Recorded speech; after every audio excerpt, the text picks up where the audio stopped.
নমস্কার, রাখি রান্নাবাটি চ্যানেলে একটা নতুন ভিডিও নিয়ে ফিরে এলাম। আজকের রেসিপি হলো কই তেল। তো এখানে মোটামুটি বর্ষায় সব জায়গায় কই মাছটা বেশ ভালো পাওয়া যায়। তো আমরাও পুকুর থেকে ধরা না, বাজার থেকেই কেনা। তো কই মাছ নিয়েছি, নিয়ে সুন্দর করে কাটাও হয়ে গেছে।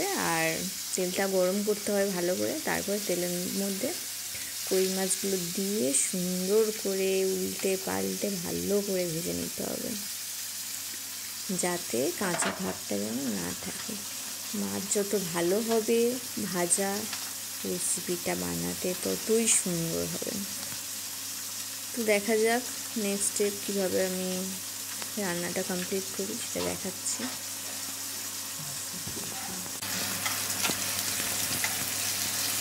তো এখানে মাছ রান্নার একটা পিস ভাজা হয়ে গেছে, তার জন্য উল্টে দিলাম মাছটাকে উল্টে দিলাম, দিয়ে সুন্দর করে লাল লাল করে ভেজে নিলাম। তারপর এই কড়া বসিয়ে দিয়েছি, কড়ার মধ্যে তেলও দিয়ে দিয়েছি। তেলটাকে ভালো করে গরম করে নিতে হবে, যাতে মশলাটা দিলে সুন্দরভাবে ভাজা হয়ে যায়। তো তেলটা আমার গরম হয়ে গেছে, সেখানে আমি একটু কালো জিরে দিয়ে দিলাম, আর সঙ্গে একটা কাঁচা লঙ্কা। এই কাঁচা লঙ্কার কালো জিরে একসঙ্গে দিলে না একটা সুন্দর ফ্লেভার আসে। তো সেই সুন্দর ফ্লেভারটা যেহেতু চলে এসছে, বা তার উপরে আমি পেঁয়াজ কুচিয়ে দেওয়া যায়, আমি একটু পেঁয়াজটাকে একটু থেতো করে নিয়েছি আর কি, শিলনোড়া একটু পিষে নিয়েছি, যাতে একটু মাখা মাখা ব্যাপারটা আসে। যেহেতু এই তেলতে খুব একটা বেশি মশলা দেওয়া হয় না, দু এক রকম জিনিস ছাড়া, তো সেই জন্য আর কি মশলার গ্রেভিটা যাতে সুন্দর হয় তার জন্য একটু পেঁয়াজটা আমি শিলের উপরে দিয়ে একটু থেঁতো থেঁতো মতো করে নিয়েছি। তারপর একটা গোটা টমেটো, সেটাও ওই একই রকমভাবেই একটু পেস্ট করে বানিয়ে নিয়েছি। এবারে তেলের মধ্যে দিয়ে দিলাম পেঁয়াজটা ভাজা ভাজা হয়ে যাওয়ার পর। তারপর যেটা ন্যাচারালি আমরা সবাই দিয়ে থাকি, নুন, লঙ্কা, হলুদ, সেই সব কিছু দিয়ে ভালো করে মশলাটাকে কষিয়ে নিতে হবে। তো এখন আমি লঙ্কার গুঁড়োটা দিয়ে দিলাম, এর আগে হলুদের গুঁড়োটা দিয়েছি। তো লঙ্কার গুঁড়োটা দেওয়ার পর মশলাটাকে ভালো করে কষিয়ে নিতে হবে, যাতে মশলা থেকে কোনো কাঁচা গন্ধ না আসে। আর মশলা থেকে একটা সুন্দরভাবে তেল ছেড়ে যাবে, সেটা মশলা কষানোর সময় আমরা নিজেরাই বুঝতে পারবো যে না, মশলাটা সুন্দরভাবে কষানো হয়ে গেছে।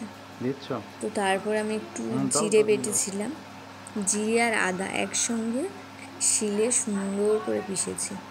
তারপর এরকম একটা ব্যাপার এসছে, সেটাও ওই পেঁয়াজ আর টমেটো যেটা ভাজা ভাজা হয়েছে সেটার মধ্যে দিয়ে দিলাম, দিয়ে এটাও দিয়ে ভালো করে কষিয়ে নেব, যাতে মশলাটা আমার কড়ার গায়ে না লেগে যায়। সেদিকে খুব খেয়াল রাখতে হবে, কারণ পুড়ে গেলে তরকারির টেস্টটা পুরো আলাদা হয়ে যাবে। তো এখানে মোটামুটি স্বাদ অনুযায়ী আমি লবণটাও দিয়ে দিলাম, আর ওই যে মশলা বেটেছিলাম শিল ধোয়া জলটা আর কি, যেটা তরকারিতে আমরা ন্যাচারালি দিয়ে থাকি এই কারণে, যাতে তরকারির স্বাদটা আর একটু বেড়ে যায়।